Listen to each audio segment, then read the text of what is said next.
부산을 덮는 새로운 파도가 온다. 주위의 도시 빛을 발하되라. 주를 위하여 일어날지라. 청년과 다음 세대를 살리는 뉴웨이브 처치와 함께 만들어가는 청춘 신앙 토크쇼 It's New Wave 지금 시작합니다. 안녕하세요. It's New Wave의 DJ 뉴웨이브 처치의 박근주 목사, 복음의 신을 신고 다음 세대에게 소망을 전하는 김유희 자매, 말씀의 검으로 웃음을 사냥하는 웃음 사냥꾼 김동현 형제입니다. 자, 반갑습니다. 여러분, 지난주에 신년을 맞이해서 성경 읽기 특집으로 성경 속의 단어들의 의미를 공부를 해봤었는데 다들 어떠셨나요? 저는 생각보다 많은 부분들을 알고 읽다 생각하고 넘어갔던 것들이 좀 많았다라는 그렇죠. 게 있었어요. 예. 네. 그래서 새롭게 좀 깊이 배우게 되니까 성경의 의미도 파악하게 되고 무엇보다 하나님이 우리를 얼마나 사랑하시는지 좀 더 깨달았던 시간이었던 것 같습니다. 아멘입니다. 저도 사실 성경을 읽으면서 궁금은 했지만 그냥 이제 통독을 빨리 해야겠다는 생각으로 좀 덮어두고 그냥 넘어가는 게 많았는데, 확실히 뭔가 이 의미들 알고 나니까 뭔가 풍성하게 의미가 다가와서 좀 더 이번 통독에는 좀 의미를 많이 공부해보고 연구해보고 읽어야겠다는 생각이 많이 들었습니다. 우리가 성경의 의미를 깨닫게 되면 그만큼 더 복음을 깨닫고 더 하나님 사랑을 경험할 수 있지 않을까. 할렐루야. 아멘. 자, 오늘도 지난주에 이어서 성경 읽기 특집으로 성경 단어에 담긴 의미를 계속해서 알아보도록 하겠습니다. 찬양 한 곡 듣고 It's New Wave 성경 읽기 특집 두 번째 시간 바로 시작하겠습니다. 예람월십이 부릅니다. 주의 나라가 임할 때. 지어다 부끄러움 없이 진리를 외치라. 온 세계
지난주에 이어서 이츠 뉴웨이브 성경 읽기 특집에 함께 하실 게스트 네 분 모셨습니다. 안녕하세요. 안녕하세요. 소개 부탁드립니다. 안녕하세요. 다음 세대의 말씀교사 조선영 자매입니다. 안녕하세요. 말씀 읽기의 은혜가 임한 염예지 자매입니다. 안녕하세요. 어쩌다 보니 성경이도 김창현 형제입니다. 안녕하세요. 인생 첫 성경 완독 김예나 이자매입니다. 자, 우리 소개를 재밌게 해주셨는데 선영자매는 지금 다음 세대 말씀 교사라고 네. 스스로 지금 자처하셨어요. 어떤 영문인지. 제가 지금 교회에서 하나님의 구원 계획의 관점으로 성경을 배우고 있는데요. 제가 이 성경을 배우다 보니까 이제 이것을 다른 사람들에게 전해주면 좋겠다 이렇게 생각이 들었고 네. 특별히 다음 세대한테 꼭 필요한 이제 말씀이고 관점인 것 같아서 네, 그렇게 다짐하고자 정해보았습니다. 네. 자, 우리 염예지 자매는 말씀 읽기의 은혜가 임했다고 소개를 해주셨어요. 저는 사실 모태신앙인데 처음부터 끝까지 성경을 완독한 게 처음이거든요. 네네. 그래서 이거는 제 힘으로 한 게 아니라 은혜로 완독을 하나님 했다. 은혜가. 네. 예, 좋습니다. 어쩌다 보니 성경 이독 김창현 형제님. 저는 말을 좀 잘 듣거든요. 네네. 누가 말하면 잘 듣는데 교회에서 성경 한번 읽어봐라 해서 출퇴근할 때 성경을 한번 읽고 또 읽다 보니까 어쩌다 보니까 이독을 딱 작년에 완료했더라고요. 그죠? 네. 작년에 이독을 네. 하셨고 예나 자매님도 마찬가지로 인생 첫 성경 완독 하셨다고. 저는 매해 초에 통독을 결단하는데 늘 이제 위기에 레위기에서 멈춰 그렇죠. 있었는데 네. 작년에 이제 은혜로 완독을 했습니다. 레이기를 넘어서 네. 가나안 땅이 들어가셨네요. 진짜. 자, 여러분 지난주에 이어서 이제 오늘도 성경 읽기 특집 두 번째 시간으로 성경의 어떤 그냥 스쳐 지나가는 단어와 어떤 맥락들, 의미들을 공부해 보실 텐데 지난주에 어떻게 좀 성경 읽기에 좀 도움이 되셨나요? 네. 어떠셨습니까? 네, 저는 저번 주에 이른 비와 늦은 비에 대해서 말씀해 주셨잖아요. 네네. 근데 이게 정말 시작과 끝을 하나님께서 다 주관하신다. 네네. 네, 그리고 하나님께서 주셔야 이제 우리가 시작도 할 수 있고 열매도 맺을 수 있다. 이 말씀이 참 마음에 와닿았던 것 같습니다. 아멘입니다. 다른 분들은요? 아는 만큼 보인다고 사실 그냥 통독을 쭉 했을 때는 이런 의미를 그냥 지나치고 넘겨서 몰랐는데 이게 의미를 배우고 알고 읽으니까 하나님의 그 사랑의 깊이를 더 깊이 깨달을 수 있는 그런 성경 통독인 것 같습니다. 네. 자, 찬양 듣고 와서 계속해서 성경 이야기 나눠보도록 하겠습니다. 찬송가 563장 예수 사랑하심은.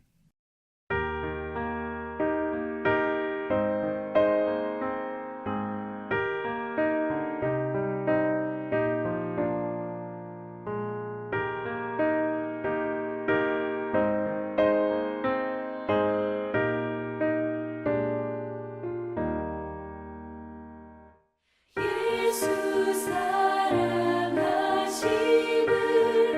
성경에서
자, 오늘도 지난주에 이어서 우리 성경 읽으시다가 궁금한 단어들, 궁금한 의미들 있으시면 오늘도 계속 질문 받아보도록 하겠습니다.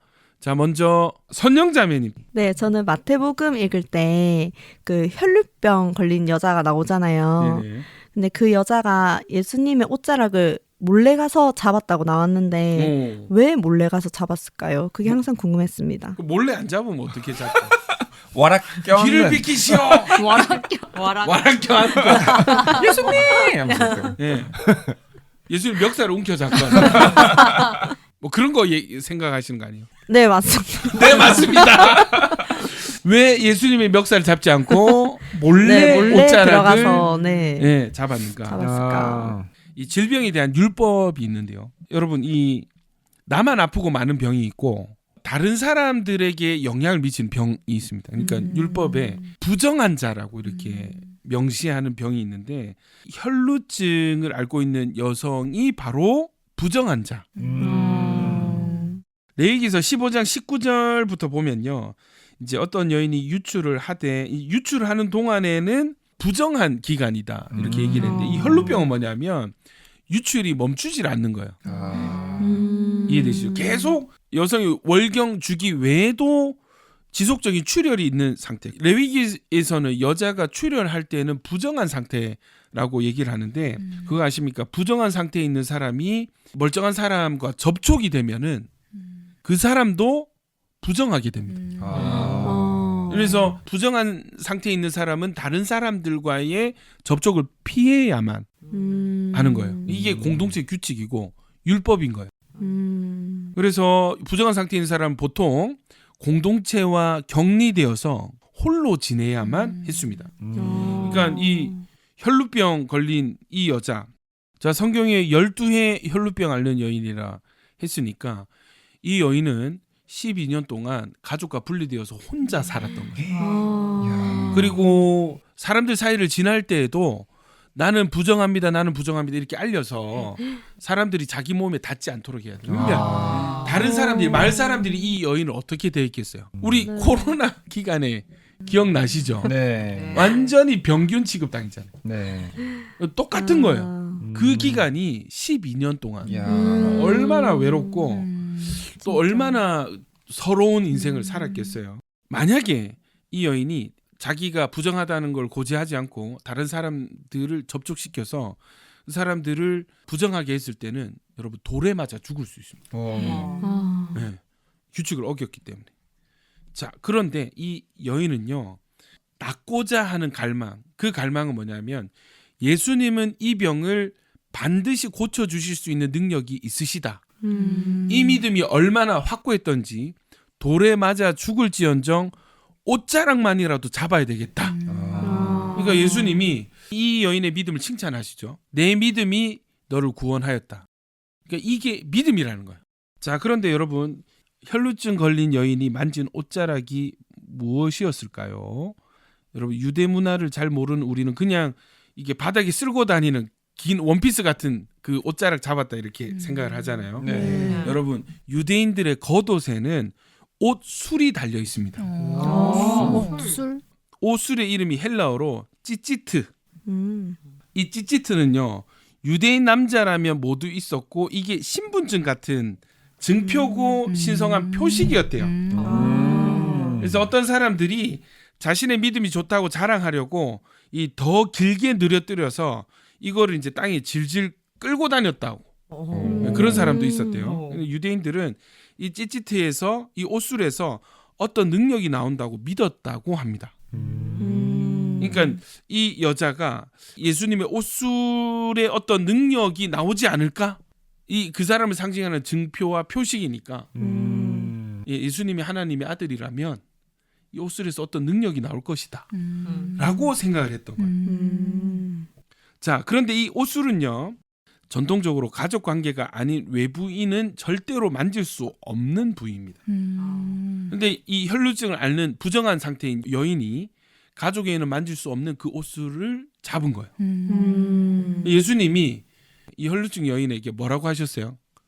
따라라고 불러주십니다. 가족 관계가 형성이 되는 거예요. 여러분 사복음서에 많은 치유 사건들이 나오지만 예수님께서 직접적으로 딸이라고 불러주신 경우는 이 여인밖에 없었습니다. 놀랍죠. 예수님이 진짜 사랑하시고 은혜를 베푸신 거죠. 자, 어떻게 선영자매님?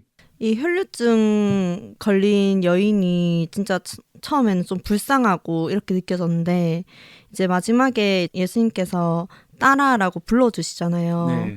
진짜 이 여인이 겪었던 12년 동안의 그런 서름들과 그런 슬픔들이 한 번에 싹 사라졌을 것 같습니다. 네. 다른 분들은 어떠셨어요? 이 혈루증에 걸린 여인이 그냥 믿음이 아니라 목숨을 건 믿음이 아니었나 하는 그런 네. 마음이 들고 예수님이 그런 믿음을 보시고 딸아라고 불러주신 거구나 그런 게 되게 은혜가 되는 것 같습니다. 약간 요즘 말로 그죠, 좀 스윗한. 네. 자, 우리 다음 질문은 창현 형제가 준비하셨다고요. 제가 지금 약간 출출해서 그런 것도 있긴 한데 네네. 이게 6월절에 무교병을 먹으라고 명령하시잖아요. 네네. 그 무교병이 뭐길래 네. 무교병을 먹으라고 하시는지 궁금했었습니다. 6월절에 무교절이죠, 사실은. 네. 무교절에 무교병을 먹는 이유가 뭔가? 자, 무교절과 6월절은 유대교에서 가장 중요한 축제 중에 하나입니다. 이스라엘 백성이 애굽에서 나온 것을 기념하는 기간이죠. 자, 무교병은 이 무교절 기간 일주일 동안에 먹는 효모 없이 발효되지 않은 맛없는 빵이 바로 무교병인 거예요. 빵을 만들 때 효소를 넣어서 효모를 넣어서 발교하잖아요. 이렇게 부풀어서 이렇게 빵을 단맛이 나게 하고 빵을 부드럽게 하거든요. 근데 그거 없이 그냥 반죽해서 바로 구워버립니다. 이게 약간 뭐랄까요, 그 타코 아시죠? 네. 네네네. 좀 맛이 없죠, 사실. 근데 네. 요즘 또 이런 거 좋아하시는 분들 많이 계셔가지고 건조한 빵 좋아하시는 분. 예. 식전빵으로도 네. 오늘 많이 나오고. 자, 이걸 언제 먹냐면 그 무교절 첫째 날, 그러니까 6월절부터인데 6월절에 식사를 하잖아요. 6월절 저녁 식사를 하잖아요. 네. 뭐를 먹죠? 어린 양. 어린 양. 양을 잡아서 먹고 구워서 먹고. 근데 어떻게 먹냐면 짐을 허리띠를 메고 지팡이 들고 신을 신고 급하게 먹습니다. 이게 뭐냐면 빨리 급히 신속하게 출애굽을 해야 된다. 떠날 자들이다. 라는 것을 강조하시기 위해서 이렇게 먹게 하시는데 여러분 발효시키려면 시간이 필요하잖아요. 네. 네. 그래서 발효할 시간 없이 그날 해서 바로 먹고 내일 아침 바로 떠나야 된다는 그게 6월절이거든요. 성경에서 누룩을 조심하라 했거든요. 누룩은 바리새인들의 어떤 영혼 없는 사랑 없는 행위가 누룩입니다. 무교절에는 무교절 첫날에 온 집안을 이잡듯이 뒤져서 누룩을 다 청소해야 돼요. 우리도 뭐예요? 우리 신앙인에게 누룩은 뭐예요? 죄 아니겠어요? 죄죠. 예. 예. 죄와 세상을 사랑하는 마음. 이런 것들을 적어도 유대인들이 1년에 한 번 대청소를 통해서 누룩을 제거하고 누룩이 들어가지 않는 빵을 먹으면서 우리가 하나님을 어떻게 섬겨야 될지 다시 결단하는 그런 기간이 바로 무교절이 되는 거죠. 이해가 되시나요? 네. 네. 어떠십니까? 뭐 그만큼 6월절이 유대인들한테 되게 중요한 날인기도 한 것 같고 네. 무교병을 먹으면서 계속 그 6월절의 의미를 되게 되살리는 그런 맞습니다. 것들을 하기 맞습니다. 위해서 하는 거군요. 그러니까 6월절과 무교절이 이렇게 이어져 있거든요. 6월절 식사가 6월절 전이 끝나지만 무교병은 일주일 동안 계속 먹는 겁니다. 그러니까 약간 느낌이 6월절과 연결된 출애굽해서 구별되는 과정이 무교절 기간이 된다. 예. 우리도 세상 속에서 죄 많은 세상에서 죄인으로 살다 보면은 누룩과 같은 것이 묻잖아요. 네. 세상을 사랑하고 죄에 무뎌지고 그런 것들로부터 이렇게 구별되는 기간, 거룩하게 되는 우리는 하나님이 택함 받은 구별된 백성들이다. 그것을 기억하는 기간이 되어야 되겠습니다. 이해되시나요? 네. 네. 찬양 듣고 이어가겠습니다. 레위 지파 예수님 이곳에.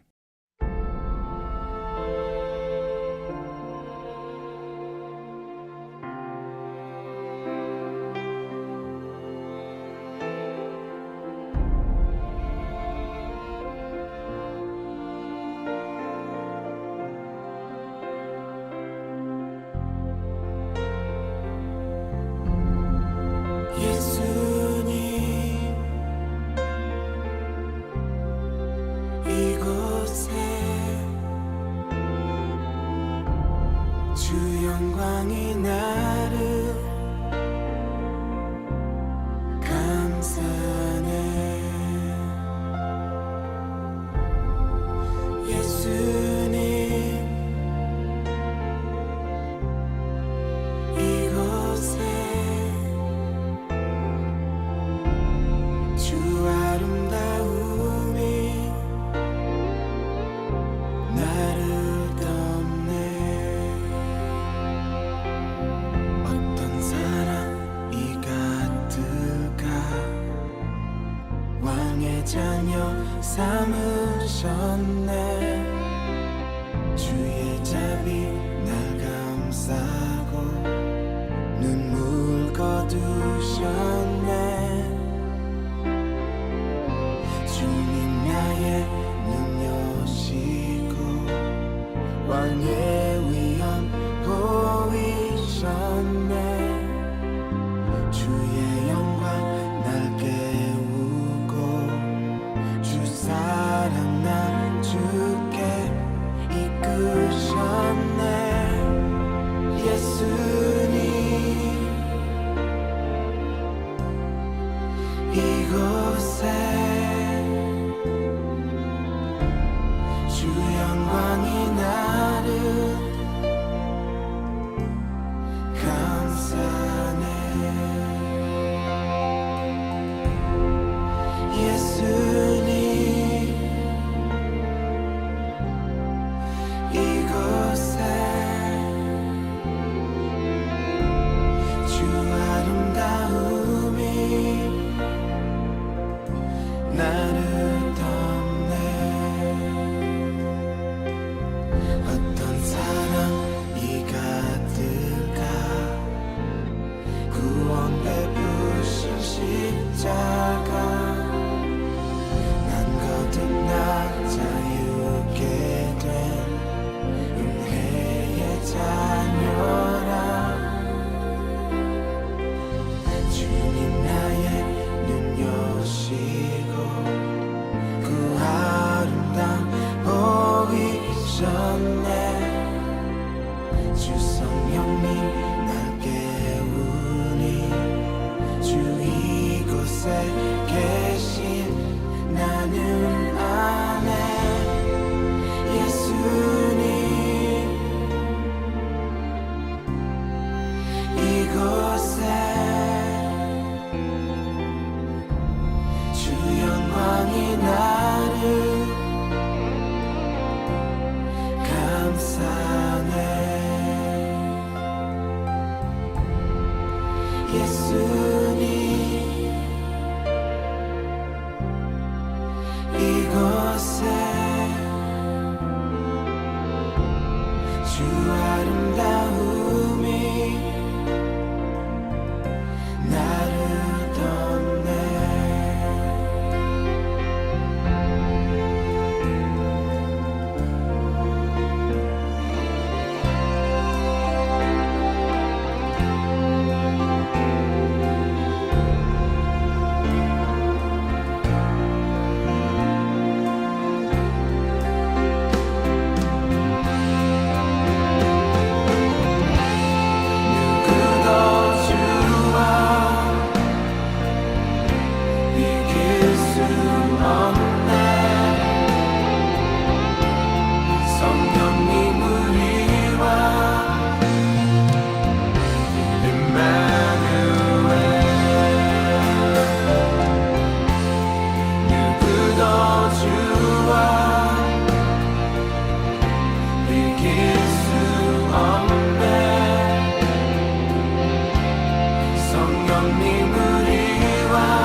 여러분은 FM 93.3MHz 부산 극동방송과 뉴웨이브 처치가 함께 제작하는 It's New Wave를 청취하고 계십니다. 우리 이번에는 예나자매님 또 질문을 준비하셨다고요? 네, 요한복음 14장에 보면 예수님이 저희를 위해서 거처를 예비하러 가신다고 하셨는데 이게 저희 집을 지어준다는 뜻인지 어떤 뜻인지 되게 궁금합니다. 예, 갑자기 뜬금없이 예수님이 나는 아버지께로 가는데 너희 거할 거처를 예비하러 간다. 갑자기 예수님이 건축가가 되잖아요. 자, 이것은 유대인 가나 지역의 갈릴리 가나 지역의 혼인 문화와 관련이 있습니다. 예수님이 이 성경의 타임라인을 갈릴리 가나의 혼인 문화와 연결해서 이렇게 우리에게 알려주시는데 유대의 혼인 문화는요 크게 약혼식과 결혼식 준비와 혼인 예식 및 잔치 세 단계로 이루어집니다. 자, 유대인들은 결혼식을 하기 전에 먼저 약혼식을 해요.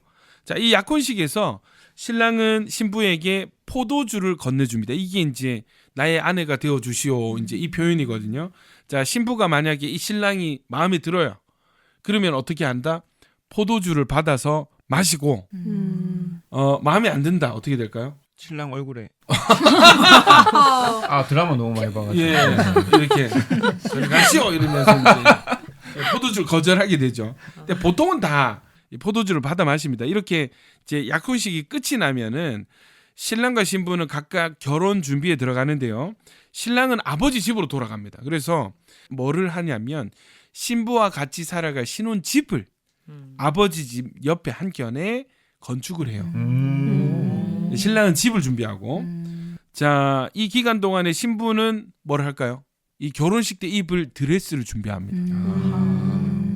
자, 그러다가 어느 일정 기간이 지난 뒤에 보통은 한 1년 정도라고 하거든요. 그런데 어떤 날짜가 되면은 결혼식을 위해서 신랑이 신부를 데리러 갑니다.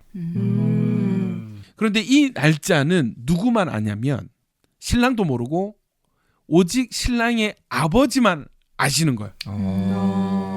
여러분, 예수님이 우리 신랑 되시잖아요. 네. 예수님이 재림하실 건데 그 재림하시는 날짜는 천사들도 모르고 오직 아버지만 아신다 그랬어요.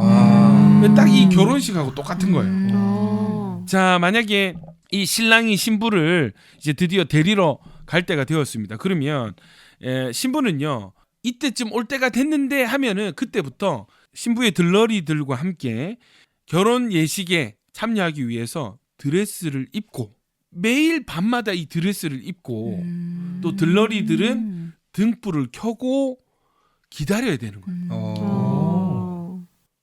여러분 재밌지 않습니까? 때가 되었습니다. 그날 밤이 된 거예요. 그러면 신랑이 신부를 데리러 오죠. 그럼 신랑은 신랑의 들러리들과 함께 나팔을 막 불면서 온 동네 사람들 다 깨웁니다. 예, 신랑이 신부를 데리러 갈 때가 되었습니다. 우리 결혼식에 들어오십시오. 참여하십시오. 그러면 사람들이 이 나팔 소리를 듣고 깨어서 신랑 뒤를 막 따라가요. 이 사람들이 나중에 혼인잔치에 들어가는 사람들입니다. 자, 그러면은 신부 집에서는 어떻게 해야 돼요? 이 예복이 준비되어 있어야 되고 들러리들은 등불이 예, 준비되어 있어야 됩니다. 여러분, 그 지혜로운 다섯 처녀와 어리석은 다섯 처녀 아시죠? 네. 등불에 기름이 준비되지 않은 딱 이 상황인 것입니다. 자, 이렇게 신랑 신부가 만나서 혼인잔치가 열리는 신랑의 집으로 들어가게 되면은 이제 이 집 문이 닫힙니다. 혼인 예식 잔치가 시작이 돼요. 이 잔치에 참여하지 못한 자는 이 문 밖에 서서 못 들어가는 거예요. 그래서 일주일 정도 잔치가 계속 되어지는 거예요. 요한복음 14장에 우리를 위하여 거처를 예비하러 간다 하시는 말씀은 신랑 되신 예수님께서 신부 되는 우리와 영원히 거할 천국의 처소를 준비하러 신랑처럼 준비하러 가신다는 뜻이죠. 이 말은 즉슨 예수님께서 반드시 이 땅에 어떻게 해요? 다시 오실 것이다. 아멘. 아멘. 신부인 교회와 성도들을 데리러 반드시 다시 오실 것이다. 아멘. 그럼 우리는 아멘, 어떻게 아멘. 준비해야 될까요? 매일 깨어서. 드레스를 준비해야겠네요. 그렇죠. 이제 드레스. 두루마기는 옷을 준비해야 되는데 네. 성도의 옳은 행실이거든요. 아. 네. 예수님 잘 믿으면서 깨어서 주님을 기다리는 우리가 되어야 되겠습니다. 아멘. 예나자매는 어떠세요? 왜 하나님께서 말씀에 그렇게 거룩과 정결을 강조하셨는지 좀 알 것 같고 되게 놀랐던 게 이 신랑이 신부를 데려오는 날짜는 신랑도 모르고 신랑의 아버지만 아신다고 하셨는데 그러면 아 진짜 지금 예수님이 다시 오시면 기다리는 저희 이 신앙도 계속 준비되어지는 상태여야겠구나. 하나님이 원하시는 그 거룩과 정결한 상태로 준비해야겠구나라는 깨달음이 있습니다. 아 저는 이 네. 가난가요? 어디서 가나안의 혼인자. 아프리카 아닙니다. 가나지요. 혼인 문화가 너무 낭만 있다. 예, 초콜릿 아닙니다. 예. 예, 왜냐면 현대 결혼식은 사실 돈만 주면 한 30분 만에 후다닥 끝내잖아요. 그렇게 결혼하시는 잠시만. 아니 근데 예. 이거 무슨 말씀이신지 알 것 같아요. 그 결혼식 문화가 너무 쫓기듯이 하잖아요. 맞아요. 예. 다음 팀 때문에. 맞아요. 와 이게 진짜 예식장이 무슨 결혼 찍어내는 공장 같습니다. 아 맞아요. 너무 낭만 있고 정말 저는 또 한번 유대인들 너무 부럽다. 유대인들이 부럽. 네. 일주일에 아니 이게 성경 전체가 그냥 자기들 삶 문화 아니겠습니까? 그렇죠. 예. 이겁니다. 근데 너무 이해가 잘 될 것 같고. 그러니까. 이게 천국 가면 하나님께 한번 묻고 싶습니다. 저는 왜 유대인으로 안 태어나게 하셨는지. 예. 우리 동현 형제 또 자랑스러운 한국인 아니겠습니까? 네. 근데 여러분 이 약혼식 기간에 신부가 정절을 지켜야 되거든요. 이 기간에 임신을 했다 어떻게 되겠어요? 돌 맞아. 돌 맞아 죽습니다. 네, 돌이 날라옵니다. 목숨 걸어야 되는 거예요. 이 기간에 마리아가 임신을 한 거예요. 와. 약혼식 기간. 근데 요셉은 또 착한 사람이라 그랬거든요. 네. 의로운 자라 해서 조용히 끊고자 했다 했어요. 그건 뭐냐면 마리아를 살려주고 싶었던 거예요. 조용히 덮고 넘어가 주려고 한 거예요. 근데 여러분 마리아 믿음 참 대단한 게 주의 뜻대로 될지어다 이랬잖아요. 주의 말씀이 이루어지리다. 이거 목숨을 건 순종이었습니다. 성경에 보면 목숨을 건 믿음을 가진 분들이 참 많으신 것 같습니다. 네. 한번 걸어 보시겠어요?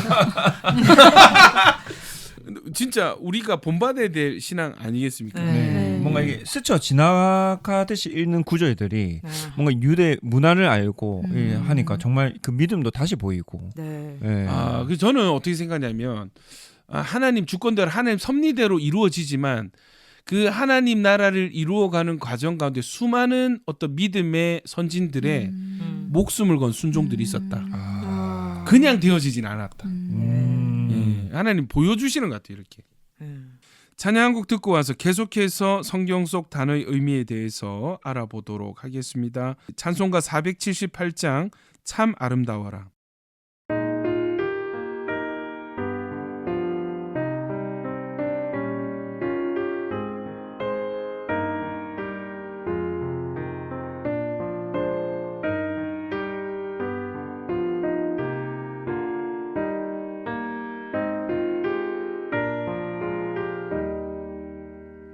참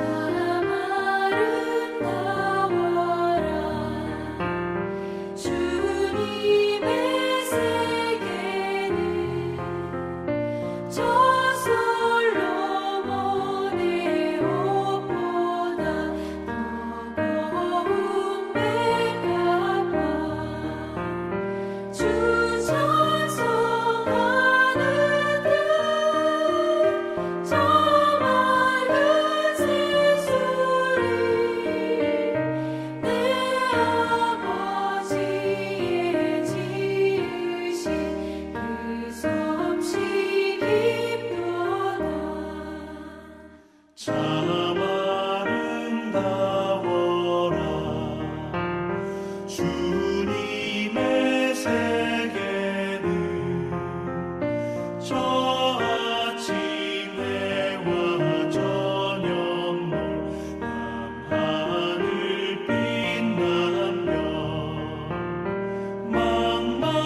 자, 이번에는 예지자매니. 저는 그 신약 성경 읽을 때마다 네. 여러 가지 파가 나오지 않습니까? 네네네. 뭐 바리새파, 뭐 사두개파 이런 거 되게 많이 언급되었었는데 이 사람들이 뭐 어떤 사람들인지 뭐 어떤 파로 나뉘어져 있는 건지 항상 궁금했습니다. 네, 본인은 무슨 파인가요? 대파. 저는 지저스파입니다. 와. 자, 여러분, 바리새파, 바리새인, 사두개인 이런 말 많이 나오잖아요. 유대교의 어떤 분파를 이야기하는데 이게 이제 사실은 신구약 중간사를 조금 알아야 됩니다. 역사 공부를 좀 해야 됩니다. 여러분, 말라기 이후에 한 400년간 하나님 말씀이 없으세요. 침묵기라고 하는데 이때 세계사적으로는 굉장히 많은 일들이 일어납니다. 그러니까 예수님이 활동할 무대가 세팅이 돼요. 이 시기에. 자, 이 400년 기간을 신구약 중간사라고 하는데 이 시기에 등장한 거대한 제국, 헬라 제국이 있습니다. 알렉산더 아시죠? 알렉산더. 네네. 알렉산더가 이제 알렉산더 대왕이 등장해서 온 세계의 땅을 정복하는 그 시기인데 여러분 뭐 이집트도 점령하고 기억나시죠? 그 클레오파트라 등장하게 되고 이 지역을 알렉산더가 점령을 하는데 헬라 제국은 그리스 문화를 바탕으로 하고 있습니다. 그리스 문화 하면은 떠오르는 문화. 그리스 로마 신화. 그리스 로마 신화. 신이 한 명일까요? 많을까요? 많아요. 그러니까 그리스 문화는 다신교를 전제로 하고 있어요. 그러니까 이 헬라 제국의 문화는 그리스 문화인데 이것을 헬레니즘, 다신교 문화라고 이렇게 얘기를 할 수 있습니다. 그러니까 이 문화를 이 점령지인 이스라엘의 헬레니즘 문화를 강요하는 거예요. 다신교를 강요하는 거예요. 유대교는 뭡니까? 유일신 사상이잖아요. 네. 부딪히는 거예요. 그 이때 유대인들이 친헬라파와 반헬라파로 나뉘기 시작합니다. 그래서 뭐 다신교 좀 받아들이면 어때? 타협하는 사람들이 생기고 유일신 신앙을 지켜야 돼. 하나님 여호와 신앙을 지켜야 돼 하는 사람들이 나타나기 시작하는데 이 헬라 문화로 개종하지 않고 끝까지 말씀을 지킨 분파가 있었어요. 그 사람들이 바리새파였습니다. 그러니까 서민들 가운데서 말씀 교육하고 그 여호와 신앙 강화시키고 율법 지키게 하고 예, 율법 운동. 그래서 신앙을 지켜내자 이런 사람들이 있었고 타협한 사람들이 있었습니다. 누구냐면 이 사람들이 사두개파예요. 대체로 이제 부유한 가문이나 제사장 가문이 많았습니다. 이 사람들은요 주로 이 산헤드린이라고 불리는 예루살렘 최고회의 그 이 산헤드린 공의회가 나중에 예수님 십자가에 죽이도록 이제 판결 내리거든요. 이 로마의 지배를 정당화하고 지원했어요. 지배 계층에 이제 아부하는 거죠. 예전에 이제 앞잡이. 이 사람들은요 이 죽음 이후의 삶이나 부활을 믿지 않았기 때문에 이 현세의 삶이 단 거예요. 현실 세계에서의 출세. 그러니까 보통 궁전에 많이 또 활동을 하게 되고 당연히 바리새인과 사두개인들의 사이가 안 좋았겠죠. 설명이 되나요? 성경 읽을 때 뭐 각각 파에 대해서 정확한 의미를 몰랐는데 이제는 알고 성경을 읽을 수 있을 것 같고요. 근데 좀 안타까운 것은 이 바리새파가 다신교 사상에 어쨌든 반대하고 유일신 하나님 사상을 이제 지키려고 했는데 거룩한 자들이었다고 평가를 받았는데 이제 율법과 형식만 결국 남게 돼서 저희도 장난으로 야 니 바리새인이가 이렇게 안 좋은 뜻으로 사용하지 않습니까? 그래서 이렇게 거룩하게 시작된 이 사람들이 그렇게 형식에만 치우쳐지게 돼서 조금 아쉽고 그렇습니다. 맞아요. 이 바리새인이요 당시에는요 이 민족주의적인 관점에서는 뭐랄까 독립운동가 그리고 약간 민족성을 지키는 옛날에 우리도 왜 일제시대 때 한글학계 뭐 독립투사들 뭐 이런 사람들 있잖아요. 그런 부류가 바리새인이었어요. 그런데 이 사람들이 워낙 이제 율법과 자기의가 충만하다 보니 누구와 부딪혀요? 예수님하고 싸우는 거예요. 그러니까 이해되십니까? 중요한 건 예수님인데 예수님을 시기 질투하고 또 예수님을 공격한 사람들이 바리새인들이었습니다. 사두개파는 그러면 신의 존재를 안 믿었 믿었던 건가요? 신을 믿기는 믿었으나 그렇게 신앙심이 없고 아. 또 성경의 여러 가지 신비적인 어떤 천사의 존재, 부활 이런 것들을 믿지 않아서 사실 뭐 요즘에도 그런 부류가 있지 않습니까? 어떤 예나 지금이나 사실 그렇게 다를 바가 없는 것 같다. 그렇네요. 우리 중에도 바리새인 있고 네. 예수를 믿고 교회를 다녀도 세상 좋아하고 음. 성경 그대로를 믿지 않는 음. 그런 자유주의 신학들이 있지 않습니까? 네. 똑같은 것 같아요. 자, 여러분 또 그거 아십니까? 예수님 제자 중에도 바리새인이 있었습니다. 누굴까요? 사도 바울. 율법으로는 바리새인이라 했거든요. 네. 그다음에 여러분 니고데모 아십니까? 네. 사내들인 공회원이었습니다. 밤에 몰래 찾아왔어요. 네. 기억나시죠? 네. 예. 이 바리새인이 성경 속에서 독사의 자식이라고 욕도 많이 먹고 맞아. 했는데 들어보니까 생각보다 나보다 나은 사람들인데 약간 이런 생각이 좀 많이 들었습니다. 예, 이게 뭔가 말씀을 지키기 위해서 네. 개종하지 않으려고 노력한 네네. 사람들이라고 하는 게 네. 생각보다 대단한 사람들이었구나. 좀 이런 걸 좀 깨닫게 되는 시간이었어요. 예수님도 이 바리새인들의 행위를 인정하셨습니다. 어느 정도. 너희의 의가 바리새인들의 의보다 낫지 아니하면 하나님 나라에 들어갈 수 없다 하셨고. 여러분 그들의 어떤 신앙적인 열심, 어떤 종교적인 열심은 영 이렇게 배척할 것이 아니라 사실 우리도 진짜 주님을 사랑한다면 그런 열심이 나와져야 되겠죠. 그게 당연한 거겠죠. 근데 주님을 사랑하는 진심 없이 복음 없이 은혜 없이 행위만 남아 있다면 이것은 바리새인들의 누룩을 조심하라 하는 케이스에 해당하게 되는 거죠. 정리가 좀 되시나요? 네. 그러니까 이미 성경의 어떤 이런 단어들과 맥락과 문화가 이 시대에 하나님을 섬기는 우리에게 어떻게 하나님을 섬겨야 될지를 말해주고 있는 것입니다. 자, 여기서 찬양 한 곡 듣고 오실게요. 찬송가 549장 내 주여 뜻대로.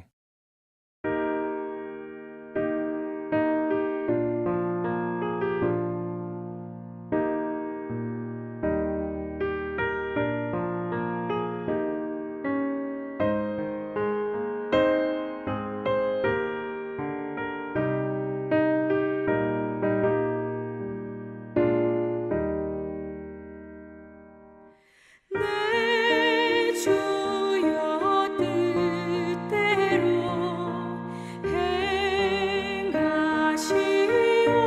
행하시옵소서. 온 몸과 영혼을 다 주께 드리니 이 세상 돌아간 주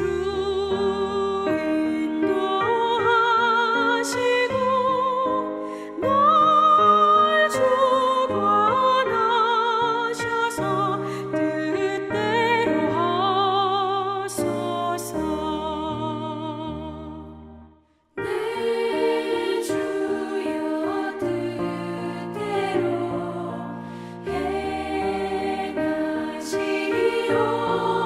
행하시옵소서.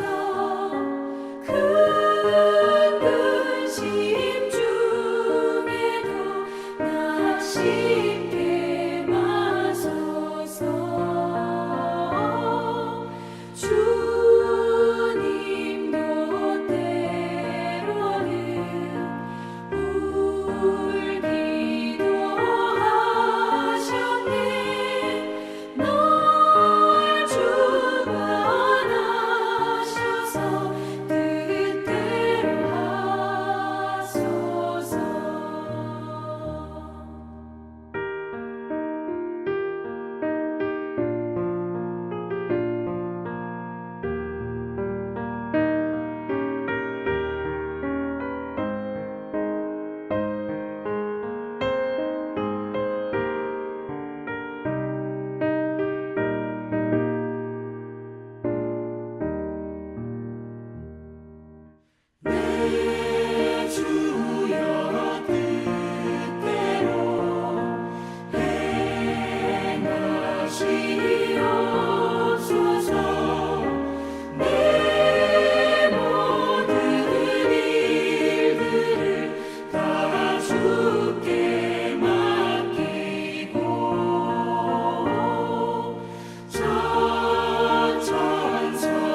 자, 마지막 질문을 선영자매가 해주실까요? 네, 저는 그 로마서 8장에 보면 그 우리가 양자의 영을 받았다 이렇게 나오던데 이제 옛날로 치면 옛날에 옆집에 어떤 똘똘한 친구들을 내 아들로 삼다든지 네, 그런 거를 이제 양자라고 알고 있는데 여기서도 말하는 그 양자가 같은 동일한 뜻인지 궁금합니다. 자, 여러분, 양자가 된다는 거는 약간 한국적인 상황에서는 서자의 어떤 의미, 약간 조금 그죠, 아버지라 부르지 못하는 약간 그런 느낌이잖아요. 그런데 여러분, 유대 사회에서 더군다나 이 로마서 8장을 기록한 사도 바울은 로마 시민권자잖아요. 로마 사회 문화에서는 양자는요, 친자와 동일한 조금도 떨어지지 않는 법적인 권리와 상속권을 가졌고요. 로마 사회에서 양자가 되었다는 것은 예를 들어서 어느 유력한 집안에 가문을 이어받을 자녀가 없는 거예요. 그럼 이 집주인이 어떻게 하냐면 자기 재산을 상속해줄 양자를 자기 하인들 중에서 뽑습니다. 그러니까 어느 집에 양자가 되었다는 것은 이 탁월함을 인정받은 자랑스러운 일인 거예요. 부끄러운 일이 아니었던 거예요. 여러분, 그 삼두 정치를 했던 옥타비아누스도 시저의 양자가 되었고요. 그의 모든 것을 물려받았습니다. 그래서 이름도 아이우스 율리우스 카이사르 옥타비아누스가 되는 거예요. 그러니까 로마의 유명한 황제들이 양자가 많았다고 합니다. 그래서 하나님의 양자가 되었다는 것. 성경에 이제 로마서 갈라디아서 4장에 우리의 구원받은 우리의 변화된 신분을 하나님의 양자의 영을 받은 하나님의 자녀라고 이렇게 설명하는 것은요. 여러분, 그리스도와 동등한 자격을 얻게 되었다. 죄인인 우리가 그리스도와 동등한 상속권을 받게 되었다라는 뜻을 설명하는 가장 좋은 단어가 하나님의 양자의 영을 받은 우리라는 것입니다. 설명이 되시나요? 네. 그러니까 하나님이 얼마나, 여러분, 우리가 죄인이잖아요. 죄와 사망의 종이었던 우리를 예수 그리스도의 보혈로 값주고 사오셨잖아요. 네. 그러면 여러분, 노예였던 자가 누군가 다른 사람이 나타나서 노예의 값을 지불했어요. 그러면 이 노예의 신분은 뭐가 돼야 됩니까? 자유인. 아니죠. 또 다른 누군가의 노예가 돼야 됩니다. 그러니까 이 속량금이라고 해서 돈을 주고 산 사람이 너는 자유인이다 해주면 자유인이 되는데, 값만 지불하면 소유권만 이전되는 거예요. 누군가의 종이 되어야 될 우리를 하나님이 값을 주고 사셔서, 그 값도 세상에서 가장 비싼 값이죠. 예수 그리스도 하나님의 아들 독생자의 목숨값을 지불하셔서 우리를 자신의 종으로 삼으신 것이 아니라 양자 삼으시고 자녀 삼으셨다는 것은 엄청난 은혜, 우리가 받은 구원이 엄청난 은혜. 이것은 여러분, 종이 어떻게 자녀가 됩니까? 양자가 됩니까? 종이 어떻게 친자와 동일한 상속권을 받고, 또 더군다나 하나님 왕이신데 어떻게 이 죄의 종인 우리가 하나님의 왕자가 될 수 있단 말입니까? 이거는 어마어마한 은혜, 우리를 향한 하나님의 놀라운 사랑인 것입니다. 할렐루야. 아멘. 구원받은 게 우리가 하나님 자녀, 하나님을 아버지라 부를 수 있는 것은 이거는 기적과도 같은 것이죠. 자, 어떠세요? 들어보시니까. 진짜 저희가 저번 주에도 계속 배웠듯이 저희가 원래 양 같은 사람들이잖아요. 네네. 양 같은 존재고 보잘것없고 연약한 존재인데, 진짜 그런 존재를 정말 하나님의 아들과 동등한 위치까지 저희를 이렇게 자녀 삼아 주셨다는 게 너무 감사한 일이고 진짜 기적과 같다는 말이 딱 맞는 것 같습니다. 자, 다른 분들은 어떠세요? 저도 이 친자와 양자 사이에 어떠한 차별이 없었다는 말도 너무 놀라운데, 이게 하나님께서 우리를 양자를 삼으셨다는 것은 이 예수님과 저와 차별을 두지 않는다 이 말이잖아요. 네네. 와, 이거는 진짜 이해할 수가 없는 뭔가 사랑인 것 같습니다. 네, 진짜 그죠. 예수님은 죄가 없으시고 하나님의 근본 본체신데, 그죠. 우리는 그렇지 않잖아요. 네. 근데 예수님을 믿음으로 예수님과 동등한 상속자가 되었다. 이것은 기적인 것이죠. 이건 말로 표현할 수 없는 은혜를 우리가 입은 것입니다. 아멘. 할렐루야. 여러분 감사하지 않으세요? 네. 이게 보잘것없는 진짜 제 모습을 되돌아보면 진짜 아무것도 없고 진짜 아무것도 못하는 사람인 것 같은데 네. 뭔가 선택됐다라고 아까 표현하셨던 게 있었는데 그게 네네네. 너무 감격스럽고 너무 감사하고 이게 진짜 아까 말씀하신 것처럼 기적이지 않나 싶습니다. 네. 아멘입니다. 자, 여러분 이렇게 성경 속의 단어들의 본래의 의미를 들으시니까 훨씬 더 예수님에 대해서 그리고 복음에 대해서 풍성하게 알아가는 것 같지 않으세요? 네. 네. 자, 우리 성경 속의 단어들의 의미를 또 유대 문화로 풀어봤는데 다들 어떠셨나요? 생각보다 이 유대 문화가 좀 재밌는 것 같아요. 하나님께서 이 유대 문화 속에 하나님의 의도를 숨기신 것 같은 생각이 들어서 되게 재밌게 잘 들었습니다. 네.